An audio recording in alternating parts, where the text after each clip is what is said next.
السلام عليكم ورحمة الله وبركاته. الحمد لله رب العالمين، والصلاة والسلام على رسول الله وعلى آله وصحبه أجمعين.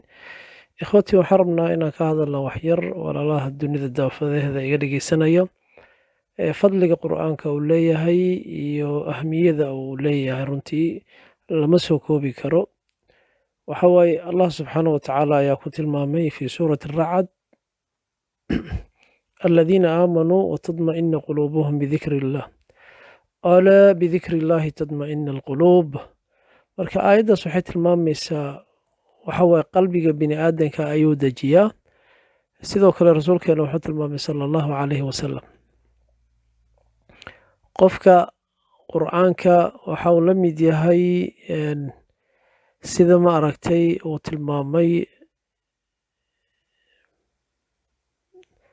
muxuu tilmaamay almaahiru bilqur'aan maca safara waa xadiiskii caaisha radiallahu canha. marka xadiiskaas wuxuu tilmaamayaa almaahir bilqur'aan qofka qur'aanka si fiican u akhrin kara wuxuu la mid yahay maca safaratu alkiraam albarara malaa'igta marka kiraam albarara la yirahdo waladii yaqra'u alqur'aana wayatacatac fiih wacalayhi shaaq qofkaas ku dhibtoonaya qur'aanka akhriskiisa iyo dhibkiisa ajar uu leeyahay ajuraan.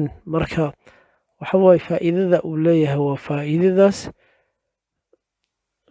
marka waxaa loo baahan yahay qofka inuu ku dadaalo xadiiskii cusmaan ibnu cafaan oo wada taqaaniin khayrakum man tacallama alqur'aana wacallam. qur'aankan marka waa mucjis waa runtii allahna qur'aanka wuxuu ku tilmaamay fi suurati zubur allahu nazala axsana alxadiisi kitaaban mutashaabiha mathaniya. marka wuxuu tilmaamaya allah subxaanahu watacaala axsana alxadiis inuu yahay kitaab oo kitaabkan qur'aanka ah ma fahanti ilaahay subxaanahu watacaala marka wuxuu kusoo gubagubeeyey runtii qofku doonuu ku hanuuniyaa qofku doonana uu baadiyaa rabbilcaalamiin waman yudlil illaahu famaa lahu min haad qofku ilaahay baadiyey yasoo hanuunin karaa qof hanuunin karaba. allah wuxuu ballan qaaday subxaanahu watacaala kitaabka qur'aanka wuxuu tilmaamay fi suurati alxijr innaa naxnu nazalna adikra wa innaa lahu laxaafiduun annaga qur'aankan soo dejinnay annagaana xifdinayno rabbilcaalamiin.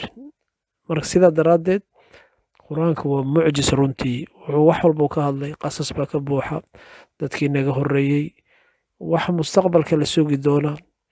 marka qur'aanka waa runtii dadka wuxuu tilmaamayaa ilaahay ha naga dhiga dhammaanteen ahli alqur'aani wa khaasato.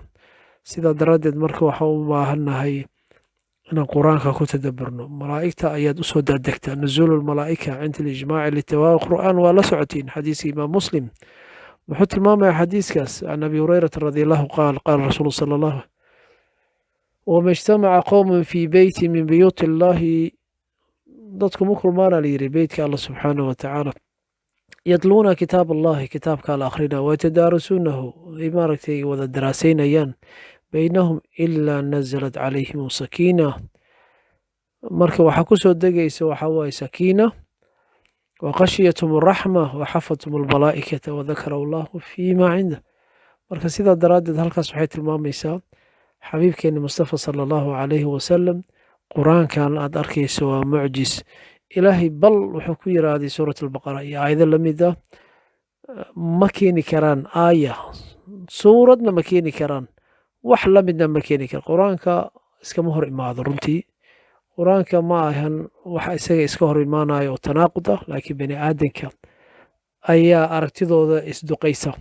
sidaa daraaddeed marka inaan ku talagalna inaan barana inaan dadka sii barna inaan annaga nafteena markaan barana aayadda qur'aankan ku camal falna saxaabada ridwaanullahi tacaala shanta aayadee qaataan ay baran jireen way ku camal fali jireen.